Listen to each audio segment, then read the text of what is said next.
ഇത് it's only A tip of an iceberg. ഒരു മഞ്ഞുമലയുടെ അറ്റം മാത്രമാണ് പുറത്തു വന്നിരിക്കുന്നത്. ഇത് ചെറിയ കാര്യങ്ങൾ മാത്രമേ പുറത്തു വന്നിരിക്കുന്നത്.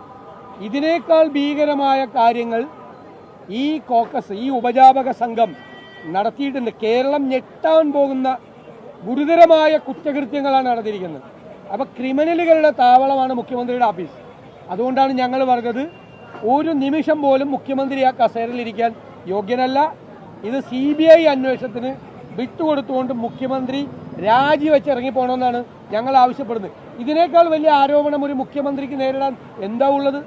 കേരളം ഭരിച്ച ഏതെങ്കിലും മുഖ്യമന്ത്രി ഇതുപോലെ ഒരു ആരോപണം നേരിട്ടിട്ടുണ്ടോ? ഇതുപോലെ നാണം കെട്ട ആരോപണം, സ്വർണ്ണക്കള്ളക്കിടത്തും സ്വർണം പൊട്ടിക്കലും അതുമായി ബന്ധപ്പെട്ട തെളിവ് നശിപ്പിക്കുന്നതിന് വേണ്ടിയിട്ടുള്ള കൊലപാതകം ഉൾപ്പെടെ കാര്യങ്ങളാ.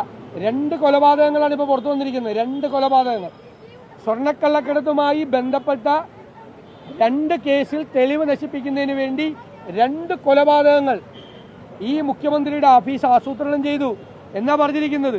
ഇതിനേക്കാൾ ഇന്ത്യയിലെ ഏത് മുഖ്യമന്ത്രിക്കെതിരായി ഇത്രയും ഗുരുതരമായ ആരോപണം വന്നിട്ടുണ്ട്? ഇന്ത്യയിലെ ഏത് മുഖ്യമന്ത്രിക്ക് വന്നിട്ടുണ്ട്? ഇദ്ദേഹത്തിന് നാണമുണ്ടോ അധികാരത്തിൽ കടിച്ചു തൂങ്ങാൻ?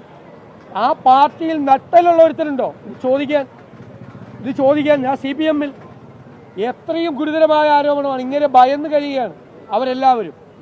ഇപ്പം ഇത് വളരെ കേരളം ഞെട്ടിപ്പോകുന്ന സംഭവം തന്നെയാണ്. ഈ അന്വേഷണം പുകമറ സൃഷ്ടിക്കാൻ വേണ്ടിയിട്ടാണ്. ഇനി അൻവർ ഈ ഭരണകക്ഷി MLA പറഞ്ഞത് തെറ്റാണെങ്കിൽ അയാൾക്കെതിരെ നടപടിയെടുക്കുക. നിങ്ങൾ പറ അത് തെറ്റാണ്, അയാൾക്കെതിരെ നടപടിയെടുക്കുക.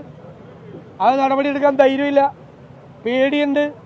കാരണം അയാളുടെ കയ്യിൽ ഇനിയും വിവരമുണ്ട് എന്ന് അറിയാം. സർക്കാരിന് പേടിയുണ്ട്. ഇപ്പം അതുകൊണ്ട് ഭരണകക്ഷി MLA തൃപ്തിപ്പെടുത്താൻ വേണ്ടി ശ്രമിക്കുക.